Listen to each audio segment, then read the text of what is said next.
Our next guest and the team at her winery have proven you can be respectful and caring of animals and the planet and still create spectacular gold medal wines. They produce the first certified vegan wine, not just in their town, not just in their county, not just in their country, but in the world, and are recognized in all sorts of industry publications. With a mission to provide the ultimate wine country experience and build an artisanal winery worthy of world admiration, they are a must-visit destination located in Prince Edward County, Ontario, where they have a large wine up in their portfolio. See what I did there? Wine is the answer. What the heck was the question? Please welcome Sherry Karlo of Karlo Estates to Calling All Vegans. Yay! Thank you so much. Oh, Thank you. It's an honor to be here. Thank you. And yeah, you're coming to the wrap of your high season at the moment, so thanks so much for setting some time aside to chat with us. Oh, it's a pleasure. Yeah, we're just coming in for landing on harvest. We're still going through some ferments and lots of punch downs, and we're not quite to the point where we will barrel down for the season. But what's really been amazing with this whole COVID pandemic is nobody's traveling abroad, so everyone's coming to the county. Right so on. It's not winding down. It's still happening. That's awesome. But thank gosh we got good weather. Mm-hmm. I knew what you were talking about a little too, because you were using all those industry terms and they weren't completely going over my head. I was doing my research. So if one comes at it from a nominative determinism angle, being named Sherry, you were kind of destined to own a winery, huh? So how long have you had this love affair with wine? Well, I started falling in love with wine back when I was a junior in the advertising industry. I was an art director. So I was part of the creative team that would work together with a copywriter to come up with ideas for things, whether they be TV ads or even like events. So we were actually doing an event for Altamira, and they would have a fund management dinner at the Royal York Hotel every year. So one year they decided to invite Hugh Johnson to come and speak as the guest speaker. And so the concept we came up with was to make every corporate table a different wine region. So in order to art direct that, I had to find out about all these different wine regions. And I kind of fell in love with the lore of wine, like all the topography and the labels and the beautiful etchings and all the designations that are on the label. So I kind of geeked out. And then I opened the bottle and found out there was something quite nice inside too. So, well, speaking of that, I've had just one experience getting corked on wine. I'm a beer drinker, or tequila, but and it didn't go all that well for me. When's the first time you got corked on the juice? The first time, oh dear. It's okay if you were 9 years old. I don't think I remember. That's how.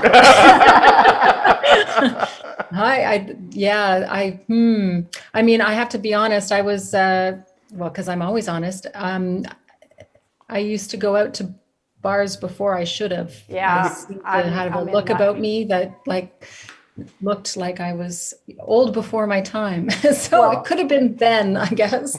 I used to work at the local hospital, and I had to make the hospital cards for people. So I had access to the punching machine. So I could make myself a hospital card and make my birth date, whatever I wanted. And I used to couple it with my Canada's Wonderland ID, like my picture ID. So like 16 years old, and they knew, because I grew up in a small town. And even when you went to the towns outside, the people knew who I was. They could do the math. But hey, I had the ID, so. There you go. Well, there you go. Government issued identification. Damn right, yeah. Well, I was very lucky to actually be familiar with your wine for quite some time now. Previously, I had a job working at Cafe Taste in Parkdale here when we specialize in Ontario wines.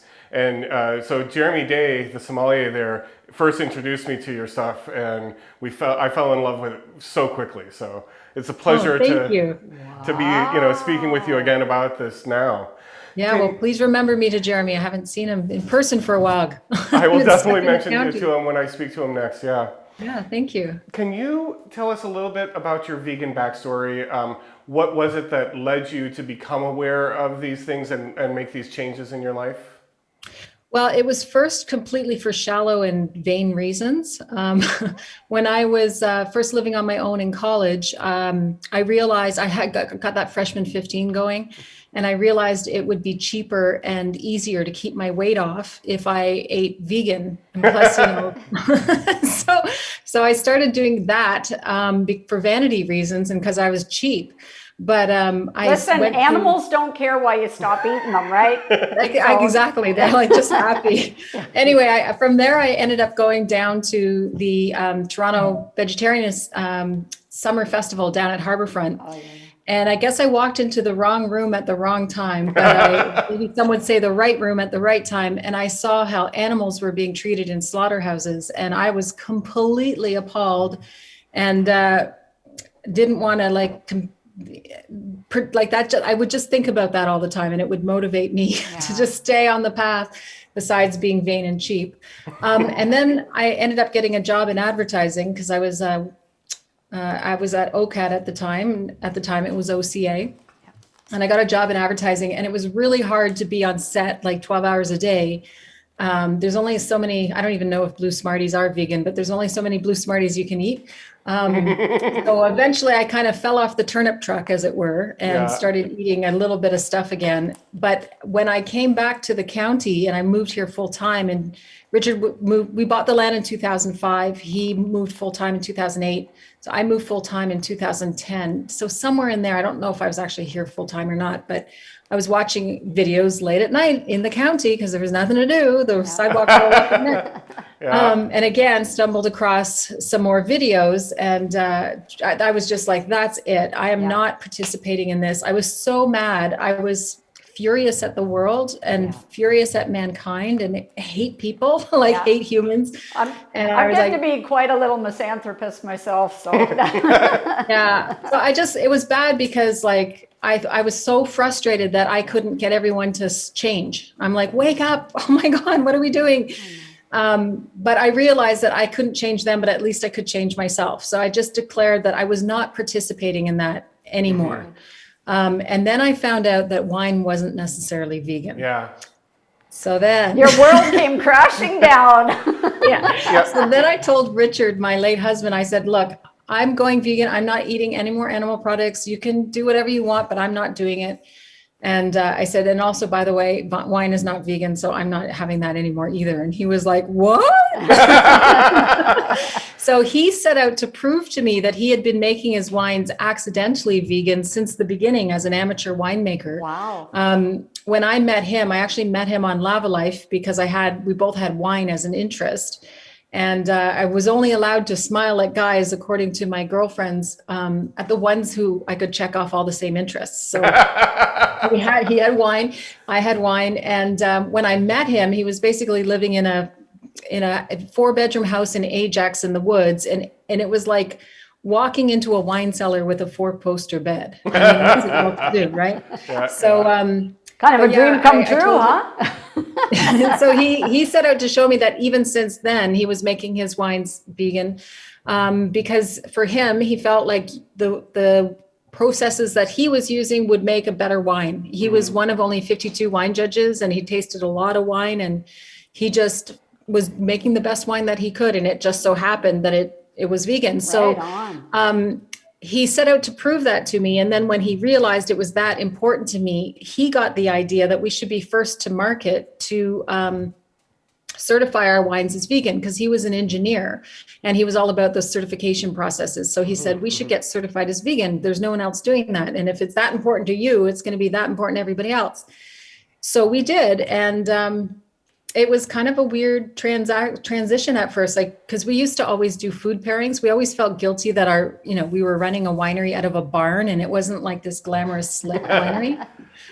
So as our way of apologizing, we'd give people little bits of food with their wine. Like we did it for our opening weekend, and then it just stuck, right? And we were always doing food pairings. So when we went fully vegan, because I was like, I'm sorry, I can't help you advertise this unless it's vegan, because I'm not using my powers for, I'm not using my powers for anything but good. so we slowly moved everything. Well, not slowly, we moved everything to vegan, and people were for a little while kind of upset because they're like, what happened to the cheese? Like, come on, like, where's the salami and all this stuff? And I'm like, well, and at first, back when we did that, there wasn't as much good stuff out there as there is now. Oh, yeah. Right. Yeah, I've had a lot of rubbery vegan cheeses in my life over the decades, right? Yeah, like there's been a lot of vegan cheese that has given veganism a bad name. Yeah, it's scary. Unfortunately. Oh God, yeah. It's I'm kind of still like, traumatized by a couple of them. So, Yeah. as we've discussed, you were the first to be certified vegan for wine. That's right. For those who may not understand and know, what is it that other wineries may be doing that would not make it vegan by default? Yeah, so it's made out of grapes, isn't it? What the heck? Why the heck isn't it vegan? What would make it not vegan? Well, there's actually 3 steps in the process of winemaking that will determine whether or not a wine is vegan or not. So the first step is after crushing and distemming and fermenting, and you press the wine off. There's little bits of seeds and skins floating around in the wine, which makes the wine look hazy. So with time and gravity, anything will settle out. But sometimes, be it cash flow or inventory reasons, a winery has to go faster than what they might like. So they need to get that stuff to settle out faster. So they'll use something heavy and gelatinous to act like almost like a French press. So it basically pushes all those particles down to the bottom of the tank, and then they use a pump to pump off the clear wine into another tank and then drain off the sludge or the lees or whatever. So traditionally, winemakers have used things like isinglass, which is fish swim bladders, and sturgeon swim bladders and scales. Casein, which is powdered milk. So if you have a lactose intolerance, your headache may be coming from something other than tannins and sulfites. Also egg whites. So again, some people have egg intolerances, and Albumin, sometimes right? they even, sorry? Albumin, right? That's the Yeah. And then sometimes they even use things, especially more so in Europe, of things like ox blood and pig's blood, because they're cheap byproducts of the slaughter industry. Sorry. If we ever do need to pass something through the wine, which we don't do very often, because you'll notice a lot of our vintages are really behind, because we go slower, because we have less erasers in our toolbox. So we have to do it right the first time. But if we ever do use something, we use bentonite clay, which is really great because when it gets wet, it restructures itself into a brick type formation. So when it goes down through the wine, nothing for sure gets through the bentonite clay. So that's really great. So that's the first process, and that's called fining. And then there's the, right before a winemaker bottles a wine, they can adjust the acids and the tannins in the wine to make the wine taste smoother. It's kind of like a way of helping the wine to age more quickly. Many of the wines like that I've seen have a screw cap on them because they are, the winemaker wants to seal in the way that the wine tastes at that moment in time. So that by the time you get it, it's pretty stable. And by the way, most people in the modern world, they buy wine within the wine that they purchase is drank within 90 minutes of purchase. That's it. Yeah. So most screw cap is fine because, you're going to go home and drink it within an hour and a half. So it's no biggie. But we do all of our winemaking in the old world way. So we use like a proper cork, and that's so that the wine can breathe and a little bit of oxygen can get into the wine slowly over time to help it age. So we leave all our acids and tannins in place because we want to give the wine the bones to lay down in your cellar for 25, 30 years.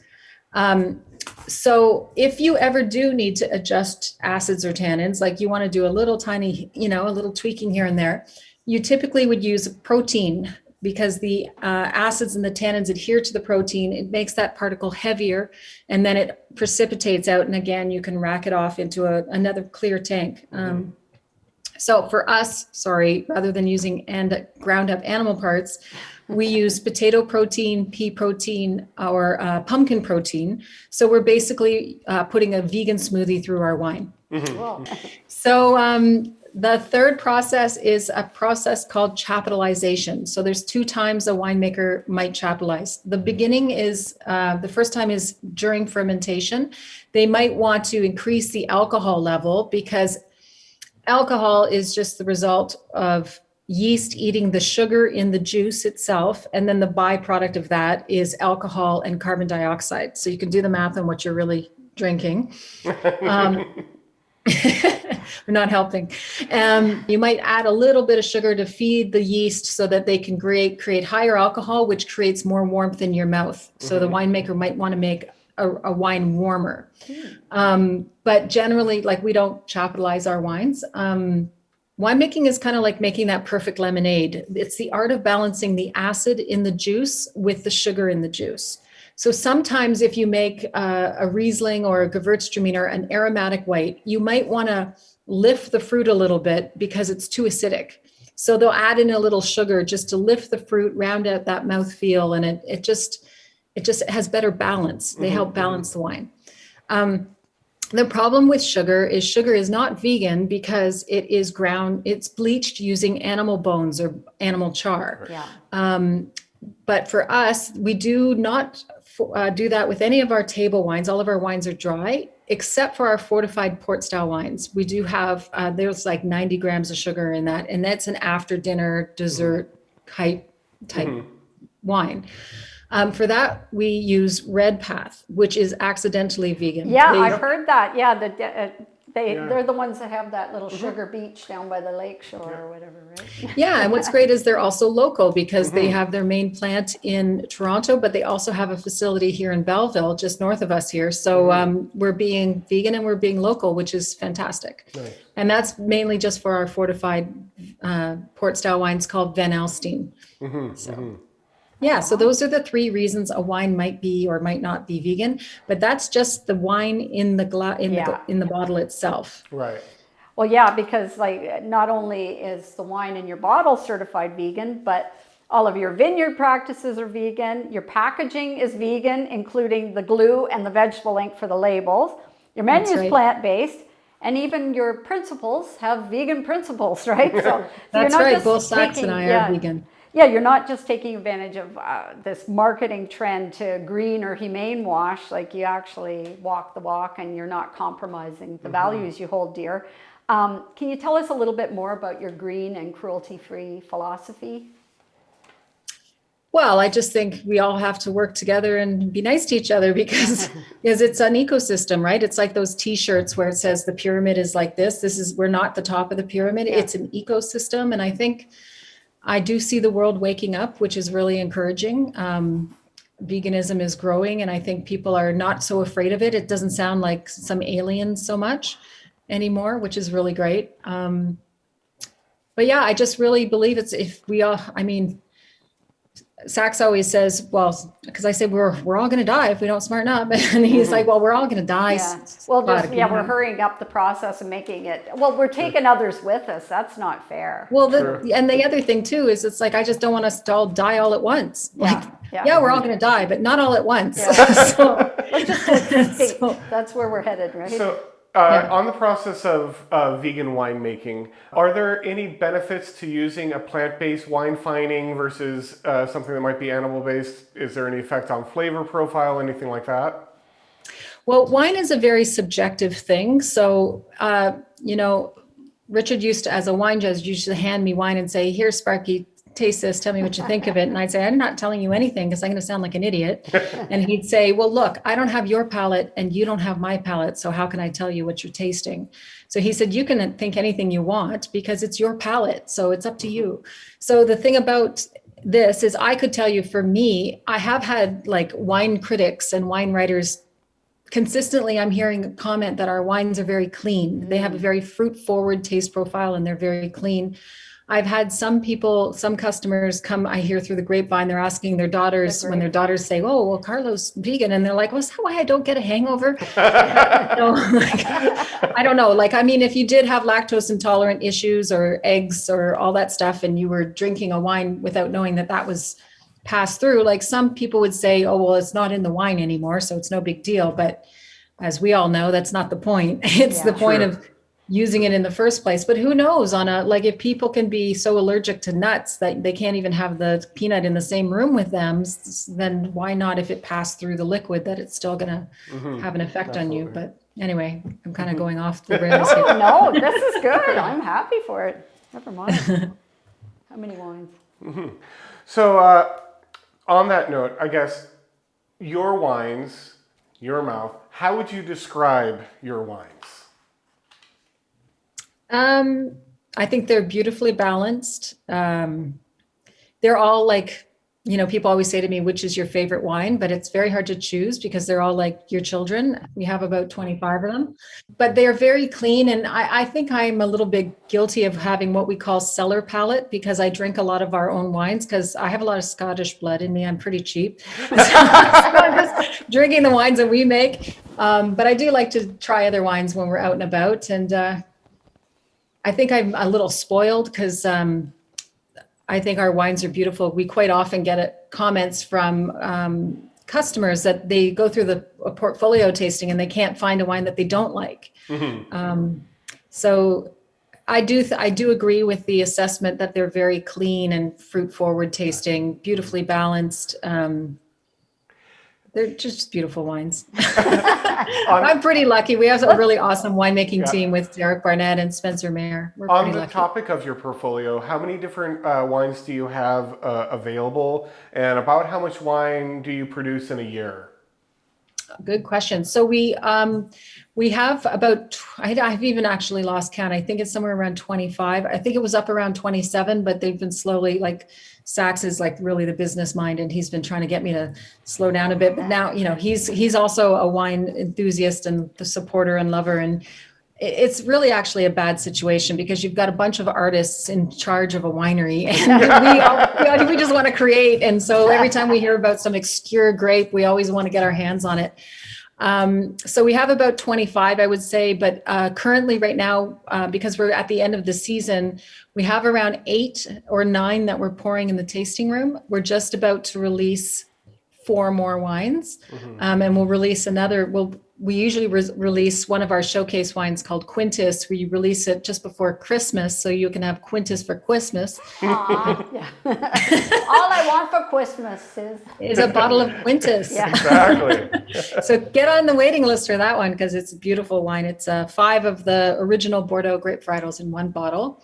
We're now up to 7,200 cases, and we want to get up to 10,000 to be kind of like an artisanal boutique winery.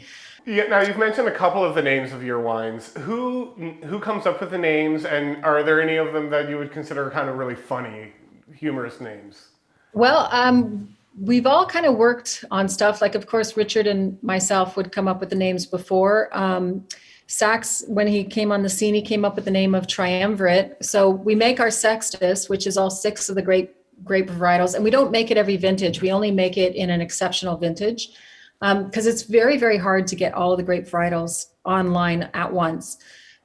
So when we can, we make Sextus. If we can't, we do Quintus. And if we can't do Quintus, then we do Triumvirate, which is, so Triumvirate is which Sachs named our 3 Bordeaux blend. So it's a classic meritage because triumvirate is an ancient Roman term that means 3 emperors ruling together for balanced government. And in this case, it's 3 grape varietals creating balance in the glass. So it's Merlot, Cabernet Franc, and Cabernet Sauvignon. They're all done as individual wines. All of them, like Cab Sauv, Cab Franc, Merlot, Malbec, Petit Verdot, and Carmenere are the wines that are in Easy Sextus. for you to say. Pardon? I said easy for you to say.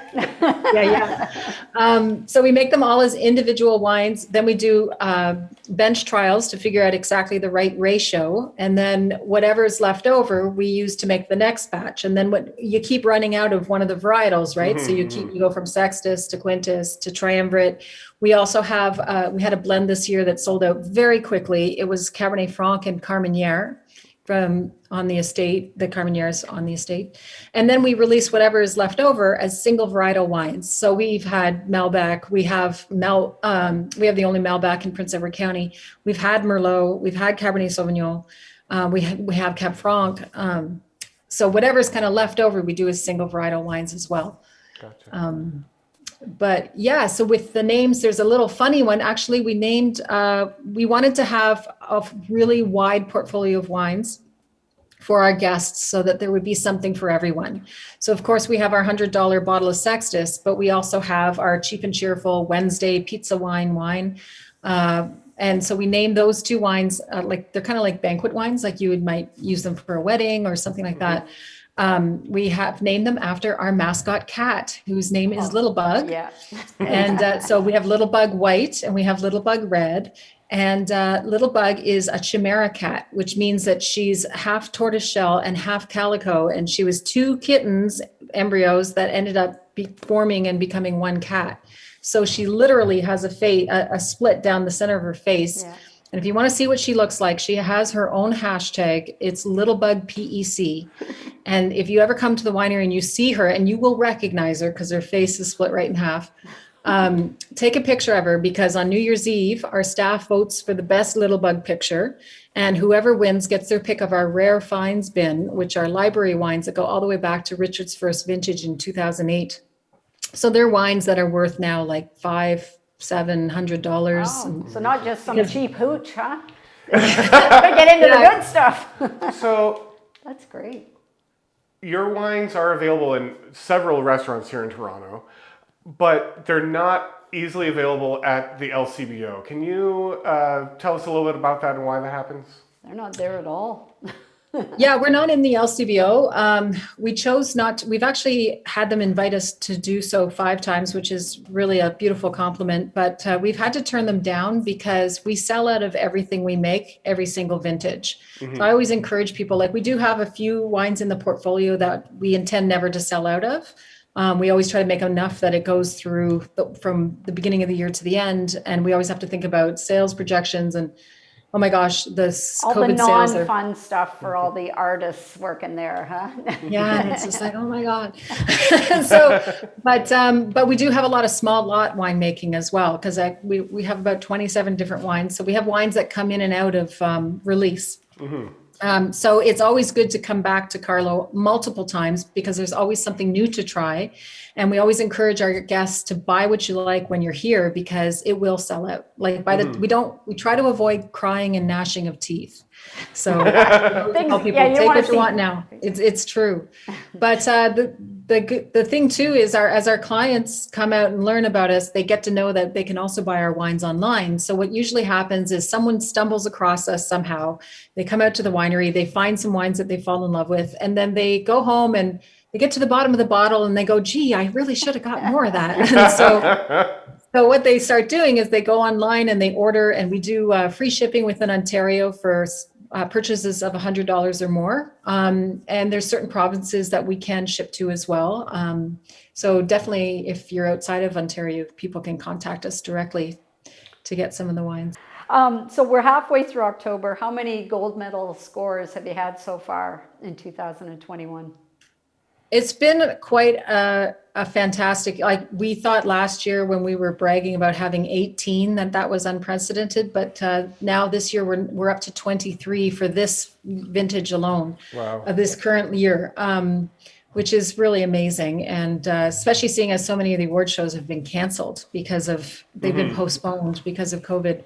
But we really got some wonderful distinctions from the All Canadian Wine Championships.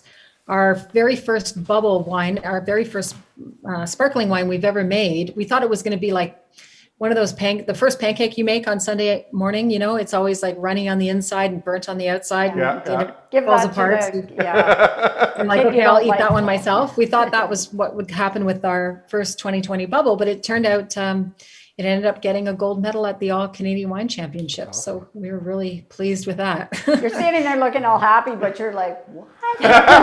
Yeah. And I always say to people, there's no pressure to buy that because I will happily drink it all myself. So don't you worry. You have a little stash. You can leave it. I think I have one bottle of the bubble right now. So the good news is last year we made 4,000 liters, but we sold out so fast that this year we're making 10,000 liters. So there'll be more. So no more damn it moments when you've given your last bottle away. I know. What was I thinking? Oh my gosh. Now you have on board Derek Barnett. He's kind of a veritable winemaking rock star with a cult-like following. What does he bring to the table? Has he kept things on somewhat the same trajectory as your late husband? And how did you manage to snag him? Oh my gosh. Derek is just an awesome, awesome prince of a man to work with. He's a prince among men. The reason I was able to snag him was actually Richard snagged him because they used to know each other. They met each other up in Ottawa when we would go up to do the Lumiere Festival. Brook Street Hotel would host the Lumiere Festival to raise money for cancer research. And what they would do is they'd have a different restaurateur and then a different winemaker all around the outside of the ballroom. And then guests would go from one to the next, and there would be food pairings with the wines. So we volunteered for that, and we met Derek. So after the event was over, I was usually exhausted because it was usually in January and I was on a cleanse or something. So I was exhausted. But the Somme would invite all of the winemakers to go down to the into the cellar to open up whatever they wanted to open up to thank them for pouring for the festival. And of course, they'd be there till 4 a.m. drinking Dom Perignon. So Richard somehow charmed Derek down in that cellar at the Brook Street Hotel. It's only freaky if you hear the door, somebody kicking the door shut behind you at the top of the cellar steps and flipping off the light, right? And that's no wonder you're a beer drinker. Yeah. Anyway, so it was, obviously years later, when I'd met Sachs, we were up at his family's cottage up in Georgian Bay. And Sachs he's been a wine enthusiast from the age of 14, which is a whole nother story. Yeah. But he belonged to a lot of different wine clubs. So he would get these newsletters, and we're up there and he got this newsletter and he said, oh my God, like I was just saying to him, I don't know what I'm going to do, because we had another winemaker and it wasn't really a good fit because he was used to big wineries down in California. And like, we're a cool climate and we're like a shoelace winery, like shoestring winery. So I said, I don't know what I'm going to do. Like, I can't find someone that's like as good as Richard. And then he's like, oh my God, Derek Barnett is available. He just left Lely Estates. And I'm like, what? And he's like, call him now. And I'm like, no, we're on holiday right now. I'll call him when we get back. And he's like, no, call him now. so I finally called he just Derek. keeps nagging you, right? And you finally just shut him up. I'll call him.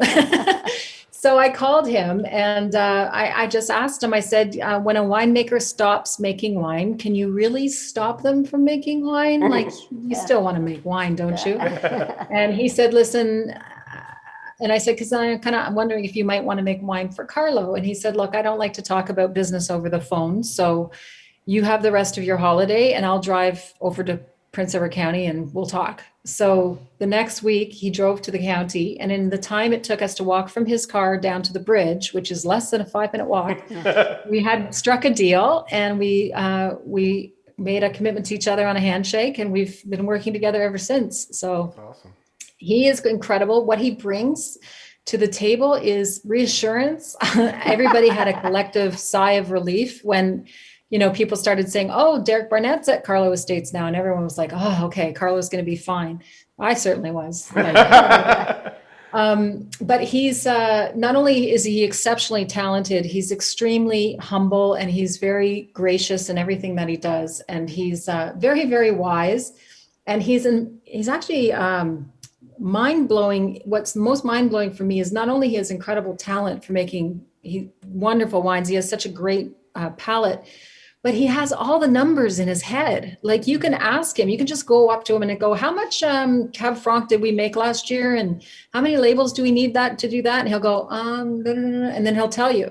I can't do that. I have to look at the inventory. Rain Man living there, working there for you, huh? Yeah, he's the winemaking Rain Man. I'm going to tell him. There we go. Yeah, he's incredible. And he's if you go on our website, you'll see a picture of him, and you'll see, you may agree with me that he's basically 95% Sean Connery and 10%. I have had a look at him, yeah. So what makes Prince Edward County special compared to other wine regions, and why did you choose the particular site you're on? And although you have your own unique, I'm going to sound all fancy here, terroir, Is there another wine region in the world similar to yours? Karlo Estates was really Richard's fault. It was his passion. It was his dream. It was his hobby that got out of hand. By the time I met him, I'm like, we got to figure out how to market this stuff. You got to sell this stuff. Well, he started looking in Niagara, but even back then in the 80s, you had to be basically a multinational to afford land in Niagara. So it was, he was comfortably well off, but he wasn't, multimillionaire rich. kind of rich. Yeah. So it was really prohibitive for him to buy in Niagara. So he started looking around other places in Ontario to look for somewhere. In the meantime, he was a member of the Amateur Winemakers of Canada, which have chapters throughout Ontario where anybody like you guys could go and find the Toronto Amateur Winemakers of Canada chapter, and you can just go and they meet once a month and they taste each other's wines blind. So one of his guild members was Dan Sullivan, and Dan Sullivan owns Rose Hall Run. At the time when they were all in the guild together, and Dave Gillingham owns Domaine Darius, none of them owned a winery. But Dan somehow found the county first, and he bought some land, and then he was having a club tasting, and he said, hey, come and do the tasting out on this land that I bought that I'm going to plant some vines on. So that was right around the time that I met him. It was like our fourth date. And I'll never forget, I went to the tasting and we had a wonderful time, and it was lovely and nice. It was a beautiful piece of land. And then afterwards, after the tasting was done, Richard told me, he said, Sparky, because he used to call me Sparky, he said, you don't want to wear perfume at a wine tasting because you want them, they want to smell the wine, not each other. And I always thought it was so gentlemanly of him to wait until after the tasting was done to tell me that. Yeah. And I've not worn perfume since. So there you go.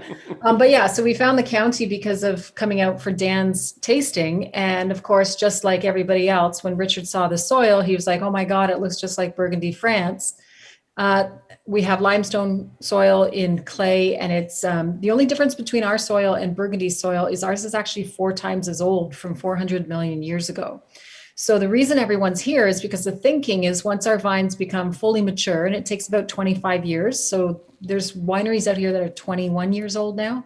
We're getting there. We're getting a lot of medals internationally, like not just us, like other wineries. So it's definitely, the region is really good for growing grapes. It's got that limestone that people seek throughout the world. Mm-hmm. So Nice. So now the past couple months have been very wet. Has that had any major effects on your flavors as the grapes were coming in? Can you taste the climate? Can you talk a little bit about that? You can definitely taste the climate because there's difference between hot climate wines and cool climate wines. Hot climate wines are usually fruitier and they have higher alcohol, so they're warmer. So when you're getting into around like 13, 14% alcohol, those are usually from hotter climates. And they have more fruit to them, and they have a shorter taste profile. So it's like a big fruit bomb, and then lots of heat, and then lots of intense flavor. Whereas a cool climate is lower alcohol, so it's not as hot. It's a little bit more refreshing, higher acidity because the cool nights make more acid. So it's very, there's like an astringent backbone that keeps cleansing your palate, which is quite nice. And they also usually have a lot more complexity and nuance, and they're much longer taste profile. Mm-hmm. So the world is moving more towards cool climate wines, which is great for us because we're in a cool climate. Ka-ching. Yeah. And then the water, being an engineer, Richard had the forethought to tile drain our vineyards. So there's literally piping going through our vineyards with holes in it. And so when it rains, the tile draining helps to take the water away. But I mean, the soil itself being fossilized coral reef, like chunks of limestone, it's, when you're gardening and you've got your rocks at the bottom, like it really helps to drain the vineyards fast. And the part of the reason we love that is because grapes don't like wet feet. Yeah. They like to be dry. And there's a saying in the wine world that you have to make the grapes suffer to have a good wine. So the great thing, I always think of it is if the soil looks like you couldn't even grow potatoes in it, then you can probably grow wine in it. And I think it's God's way of like giving back, like you're starving to death, but you have really good wine. But it did hold us up from harvest because you can't pick right after it rains because it dilutes the juice. And there's always a fear that it's going to rain too much and then actually split the skins. And then if the skins split, then the wasps start to get in and then you start getting rot and then you're starting to lose your crop. So it is scary when it's too rainy. Right. Yeah.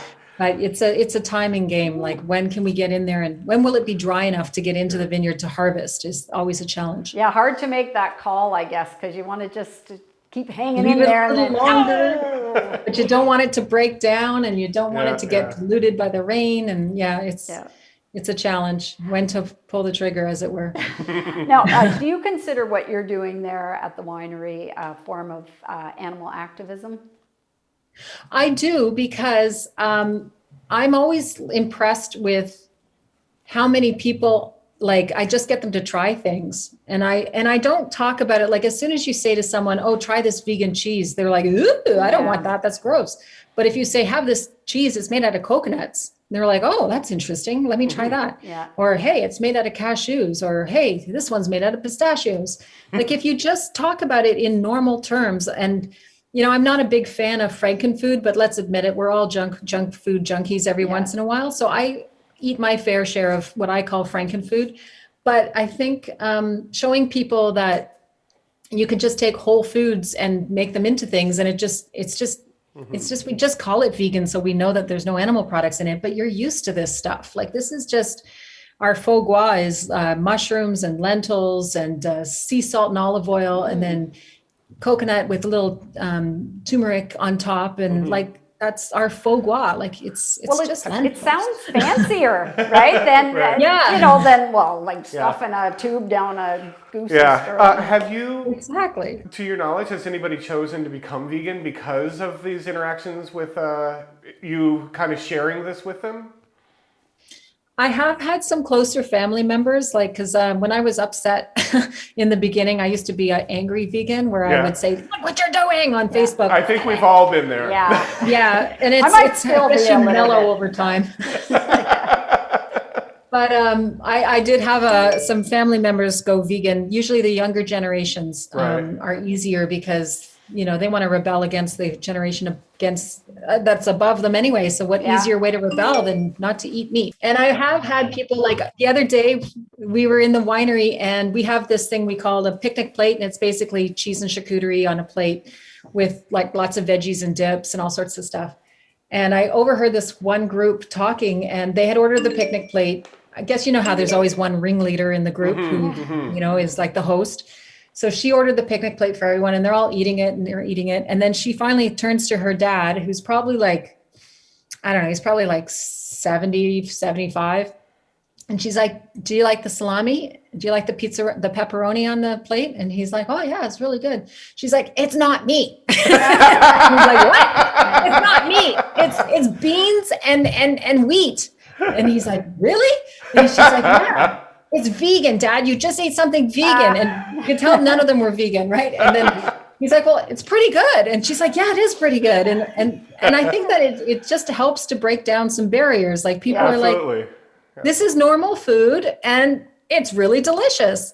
And actually that takes me to, we were going to talk about Priya and Jennifer's new cookbook. Oh, were we? But we did our first launch for that event that we're about to tell you about. We had a fellow who ate the food. We made one of her recipes called moussaka, harvest moussaka, and we made it. And it seems like it's supposed to be ground lamb in a traditional moussaka, but we had lentils and walnuts is what I used, lentils and walnuts. And they all bought the cookbook because they said, wow, if vegan food is this good, then I'll eat more vegan. And I'm like, oh, here's the cookbook. Go for it. Doesn't that sound more appetizing though? Like walnuts rather than ground up lamb? Like, you know, absolutely. I don't get it. So at the estate, you can pick up the Social Herbivore, correct? That's right. You can. So the Social Herbivores Perfect Pairings for Plant-Based Cuisine is available for sale at Karlo Estates. And in order to help Priya and Jen promote it, we are doing what we're calling a dinner and a show tastings. So for $37 plus tax and tip, you get a 1-plate meal with that is paired to 3 wines. So we talk and we consult about which wines which recipe should we choose for which wines we want to pair. And I do a formal presentation so people learn about the wines and learn about wine in general. And then afterwards, we have a musician who then comes in and plays music while you can then order your favorite from the tasting by the glass. And you can sit back and relax and enjoy some good music and digest some great vegan food. That's awesome. And $37, that's pretty good. definitely. Yeah, and amazing. is that something that individuals need to pre-register for, or what? Yes, that's right. So we have everything is on our Facebook page under events and then upcoming. And we also have it on our website page. We have it on our Facebook page. But yes, there's a ticket to pre-register because right now you can register right up to the day of. We may make that a little earlier because we're basically pairing with this is another thing.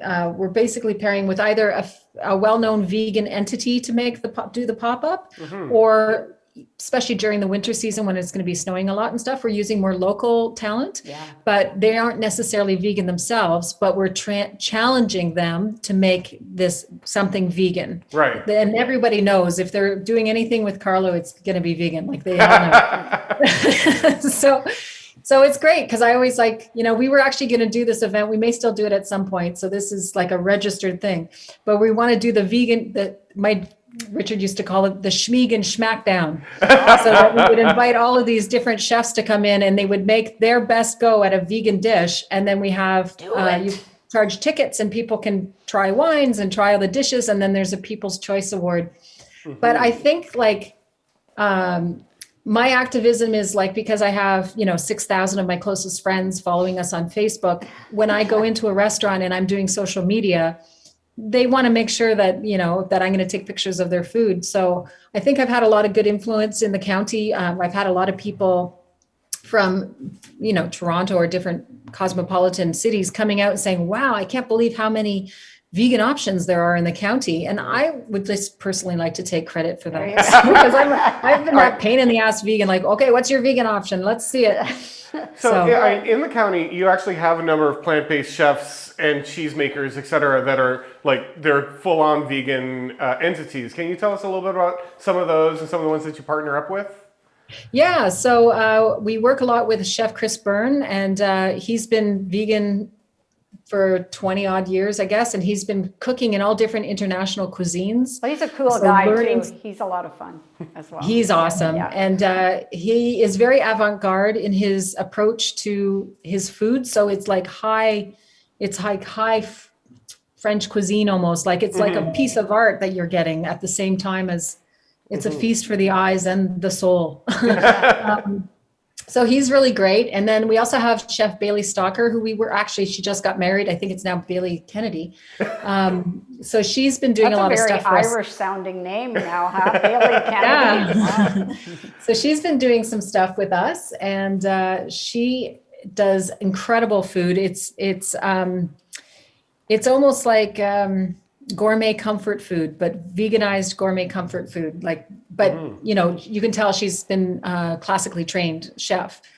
So she does a lot of really great stuff. And then we have different cheese purveyors. There's a company in the county called Cashew Winds, and she makes soft cheeses out of cashew, and it comes in a little jar. And you can, we featured her on our plates at various different times.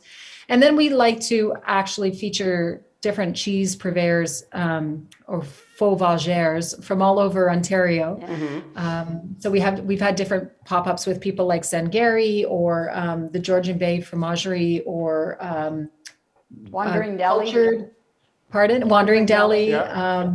There's so many great cheese producers. Yeah, Stokes Cheese. Yeah. Oh, and then we also do stuff with the Sausage Party. We've had them come out to do pop-ups for us during in the summer. We've done some pretty large concerts. We get to do 4 big events a year. So we like to do a concert in the summer and have a pop-up come out, and Well, And in the sausage meantime, we party's invite, name alone will get people out, right? Like even if they didn't have good food, right? It's like, what's this exactly. sausage party But, thing going at the on? same time, we've also had people like Jamie Kennedy go and set up a booth right beside Toronto Sausage Party.